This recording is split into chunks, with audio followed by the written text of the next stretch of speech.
Okay, so the next thing I would do here is I would move my C1 over so I have a collective C value. Okay, so this is negative 1 over y is equal to 1/3 x cubed plus c.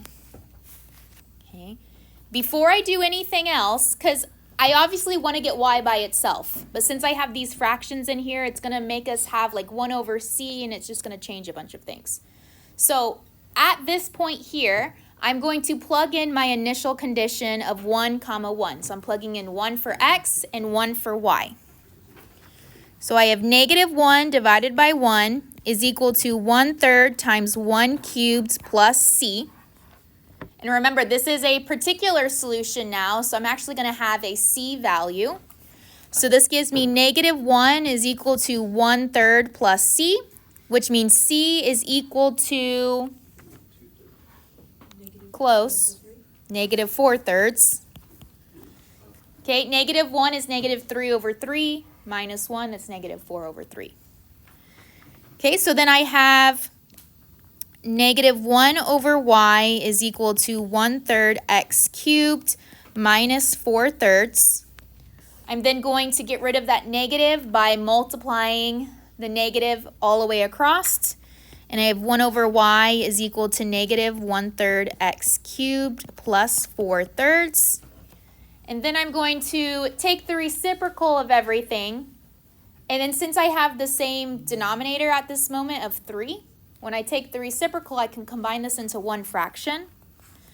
So this is going to be y is equal to 3 divided by 4 minus x cubed. And that's my answer. Okay, so if you need to see it in an additional step, this would be the same as me taking the reciprocal of each part. So this would be y is equal to negative 3 times 1 over x cubed plus 3/4, and then combine into one fraction. Okay. So again, what this does is on our slope field, before we were able to say, okay, at the initial point 1, 1, we were able to kind of follow the slope field and get an estimate of what that particular solution is. But now that we actually solve the differential equation with the initial condition, we know that this y equals 3 over 4 minus x cubed is our exact particular solution. That would look like this, following that slope field.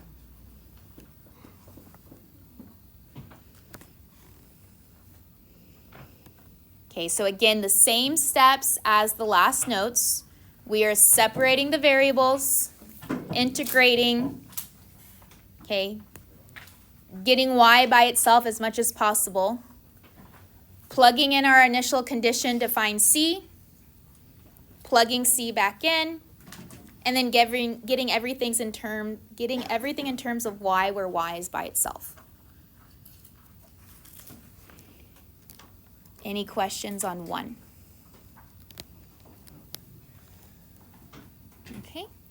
Number 2 says find the solution y is equal to f of x to the differential equation dy dx is equal to 2x divided by y with the initial condition f of 2 equals 1.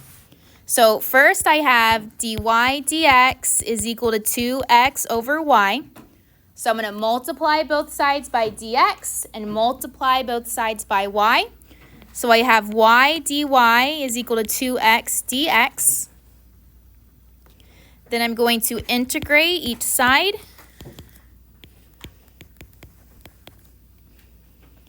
And I get y squared divided by 2 plus c1 is equal to 2x squared divided by 2 plus c2.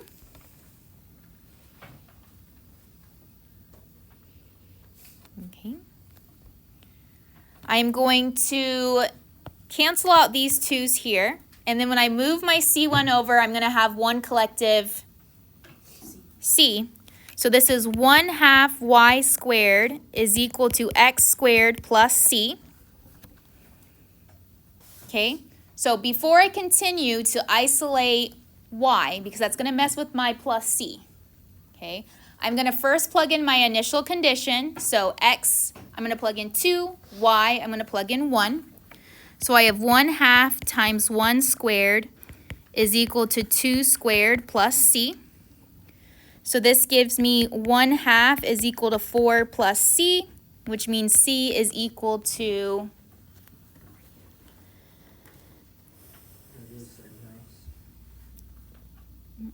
-7/2, good, or -3.5. You could say either or. Okay. Then I plug that in, so I have 1/2 y squared is equal to x squared minus 3.5, or -7/2. Multiply everything by 2, and I get y squared is equal to 2x squared minus 7. And then take the square root of both sides, so I have y is equal to plus or minus the square root of 2x squared minus 7. Okay, and that's my answer. Okay, remember plus or minus, because when I square something, do I know if that value is positive or negative? No, because it's going to automatically turn positive, so that's plus or minus.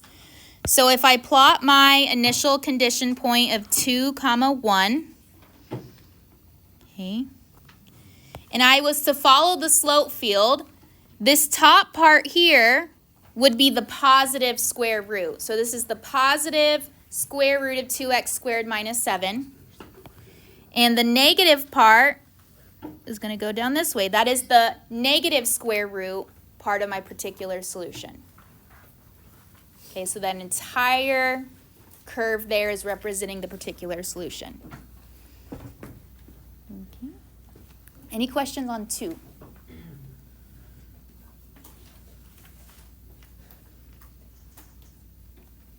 Okay, number 3, last one.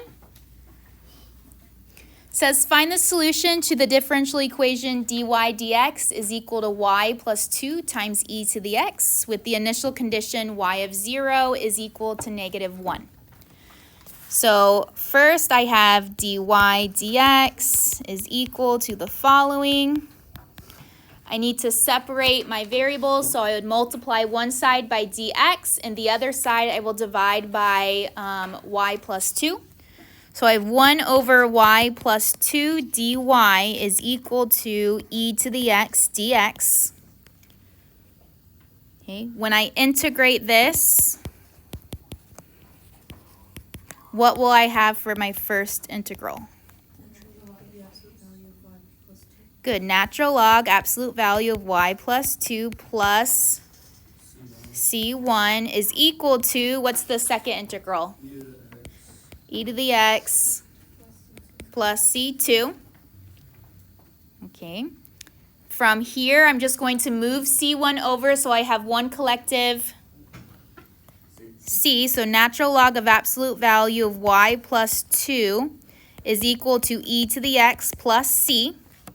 And then from here, I'm going to plug in my initial condition of 0, -1. So I have natural log of absolute value of -1 plus 2 is equal to e to the 0 power plus c. This leaves me with natural log of 1, which is 0, and e to the 0, which is 1. So that means my c value is -1. So I have natural log of absolute value of y plus 2 is equal to e to the x minus 1. Okay, how am I going to get rid of that natural log? Good, e. So both of these are now the power of these new exponentials. So the natural log and e cancel, and I am left with the absolute value of y plus 2 is equal to e to the x minus 1. Okay. And then when I move the 2 over, I need to keep in mind that when I take the absolute value of something, it gets rid of what? The negative. So that means I'm going to have plus or minus that answer. So this is y is equal plus or minus e to the x minus 1 minus 2.